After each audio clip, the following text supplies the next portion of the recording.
Okay, hi everyone, and welcome to AP University.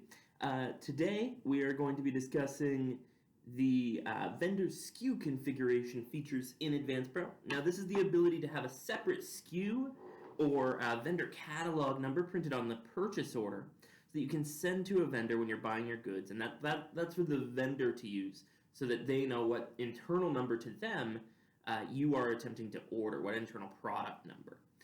So this is a reference number for the item. This feature can be configured to have a different SKU for each vendor that you buy the same item from. So vendor A could have SKU 1234, and vendor B can have SKU 5678. And it's all for a track that an item that you track internally as SKU 0987. So all of these can be sort of separate from each other. We will be taking any questions right at the end, so if you have a question, feel free to enter it into the live chat available if you're watching from AdvanceProTech.com or on our YouTube channel. We do also have APTU Live every single Wednesday at 12 noon. If you would like to participate, go ahead and just come to these pages at that time. And if you want to learn more about AdvancePro right now, you can find a full archive of our APTU episodes on AdvanceProTech.com under that Resources tab, or on our YouTube channel. So let's jump into AdvancePro.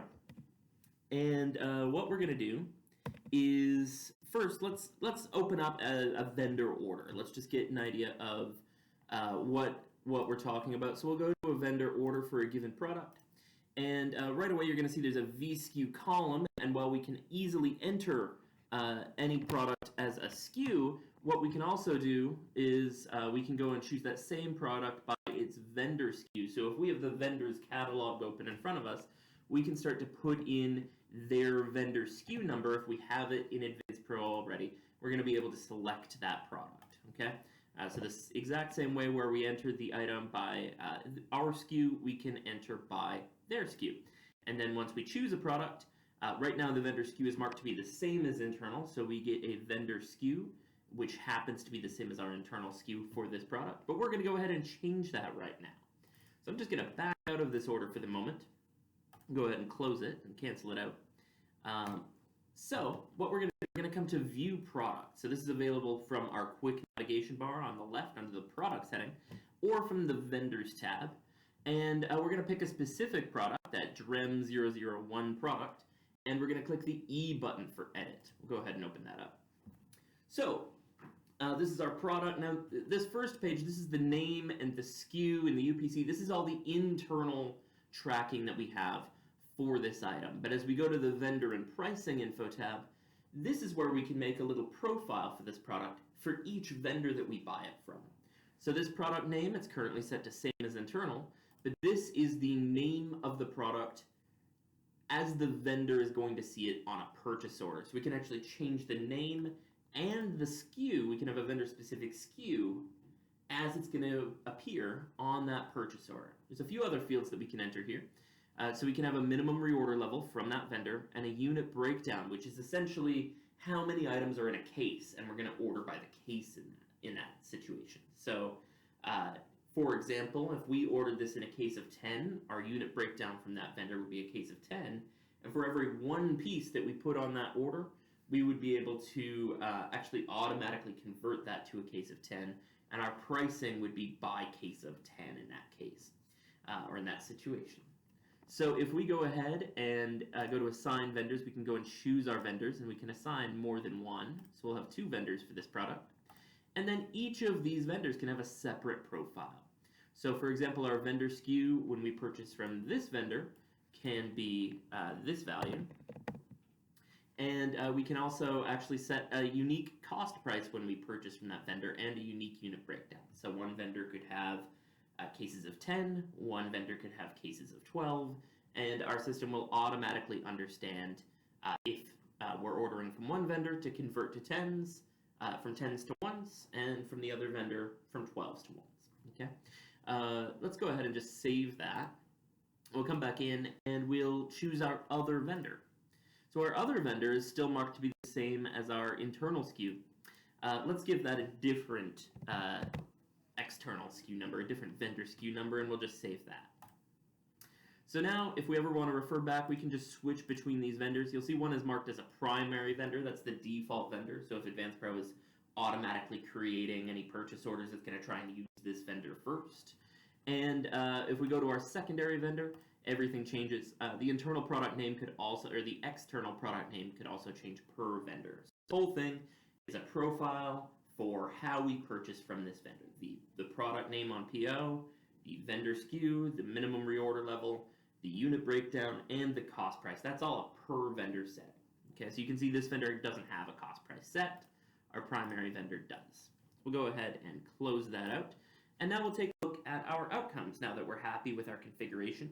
So we can come back to our vendor purchase order. We can choose the vendor that we just set a particular vendor SKU for, and we can add our product either by our internal SKU or by our new vendor SKU. And you'll see now we get a printout that's going to be nice and clear for the vendor with the internal SKU that your vendor uses, your vendor SKU, and the product name the way the vendor likes to see it, the quantity and the price. So it's going to be very, very clear for your vendor what product they're supplying, and clear to your employees internally what product you're going to be receiving.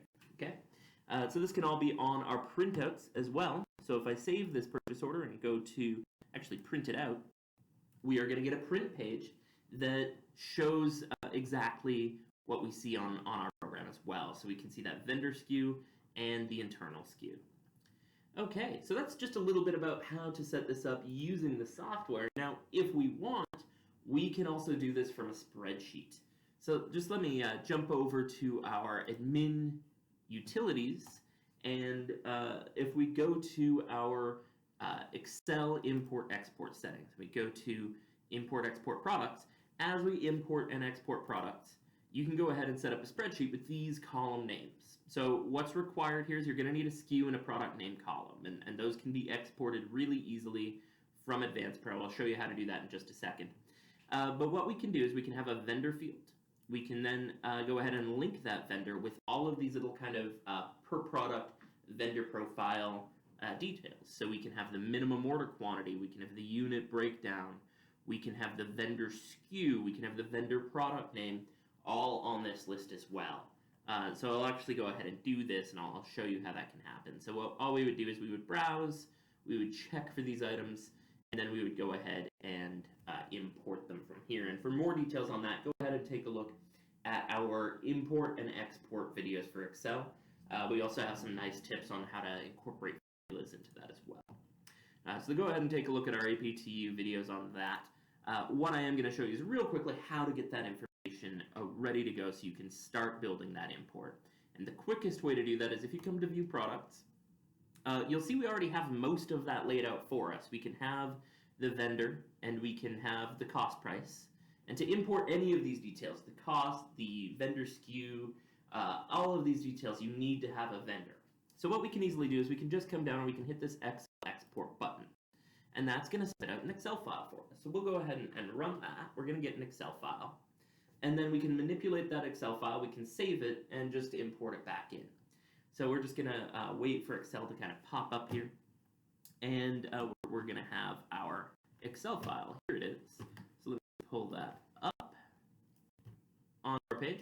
So here we have Excel. And we're going to be able to see real quick that from Excel, just make this maximum size, we can have our number.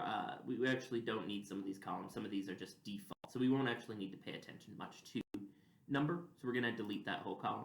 We've got SKU. We do need that column. Got UPC. You can leave it or we can get rid of it for this purpose. We have product name. We're going to keep product name. Taxable, we don't really care about, so we're going to get rid of. We got the vendor.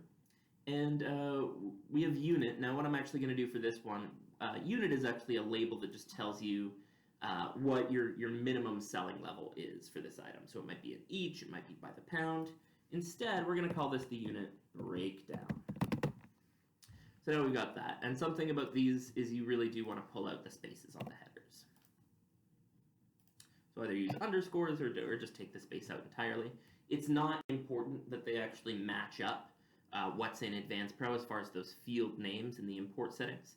What is important is that we just go ahead and get rid of So we can have the minimum quantity from that vendor again. We can have the cost price, and then we could bring in the selling price. I'm not going to worry about that this time. What we are going to do is I'm going to have a column for our vendor SKU.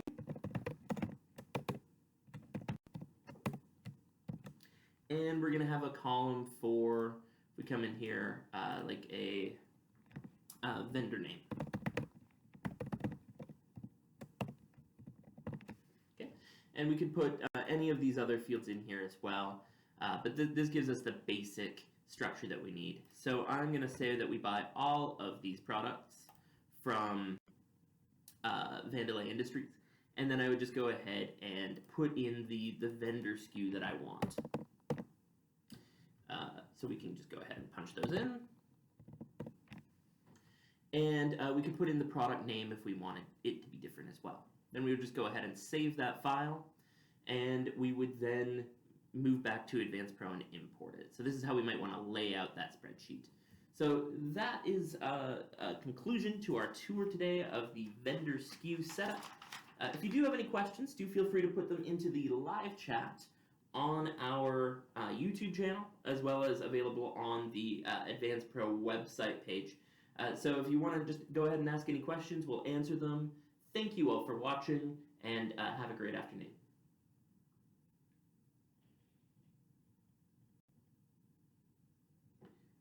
Not seeing any questions in our live chats, we're going to wrap up today.